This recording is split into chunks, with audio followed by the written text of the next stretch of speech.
ఇస్రాయేలు 430 సంవత్సరాలు మునుగుతుంటే దేవుడు యావన్ పాపమని కనాను దేశానికి పంపిస్తున్న మార్గాలు ఇచ్చాడు. 40 సంవత్సరాలు 8 గంటలు పోయే ప్రయాణాన్ని 10 రోజులు పోయే ప్రయాణాన్ని 40 సంవత్సరాలు పట్టింది. 40 సంవత్సరాలు ఏం తిన్నారు? మన్నా తిన్నారు. మన పిల్లలు తిన్నప్పుడు ఆహారాన్ని మన అంటే పరలోక రాజ్యంలో ఉన్నటువంటి దేవతలు తినే ఆహారాన్ని వాళ్ళు తిన్నారు. మోసం తిన్నారు. మంచినీళ్ళు వాళ్ళు గుడ్డ వాళ్ళ కాలు కూడా వాడుకుని దేవుడు 2 రెక్కలతో మోసుకుని వచ్చారు. నిజంగా ఆయన సహాయం చేసుకుంటూ కాకపోతే 400 సంవత్సరాల నుంచి బాణసంఖ్యలో ఉన్నటువంటి వాళ్ళు ఎలా ఇప్పించుంటాడు? సరే అక్కడి నుంచి వద్దాము. ఆ 10 తెగులు వచ్చినప్పుడు ఇప్పించాడా? సహాయం చేశాడా? సరే అదే కట్టి పెడతాము. 40 సంవత్సరాలు అదే చెప్పాను రాకుండా ఏ పిలిపి ఆ 40 సంవత్సరాలు బట్టమాయలు కాలు వాయలేదే 40 ఏం తిన్నారు? ఎవరు పనికి వెళ్ళారా? ఏ పని చేశారు? ఏం కదా మరి ఎవరు పోషించారు? దేవుణ్ణి పోషించాడు.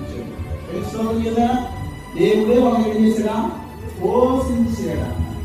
అలాంటి దేవుడు మన దేవుడు. ఇలా ప్రార్థన చేస్తే మనం సహాయం చేయడా?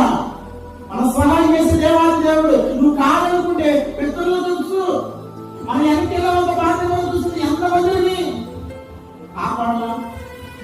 కాపాడే దేవుడు. ఆయన సహాయం వస్తాయినా చెయ్యి వస్తాయినా 40 సంవత్సరాలు 20 లక్షల మంది ఒకసారి చూసుకోండి. చిరకూరు కాడ నుంచి మోటార్ వరకు వాళ్ళు బారు ఎల్లేడు మందిని పోషించాడండి దేవుడు. ఆలోచన చేశారా? గుర్తొస్తున్నాయా? ఎలా జరుగుతుంది? అరణ్య ప్రాంతంలో రాళ్ళు రప్పకుండా రాత్రి అగ్నిస్తామే మేఘ సమయం అంత బాగా చూస్తే నోటిన పంటలో మాసు మొక్క ఇరుకో తీసుకునే దేవుడు చూసించారు. అక్కడే సమానం తెలుసుకున్నది కదా. ఆయన చెయ్యి కొడుతు కాదమ్మా.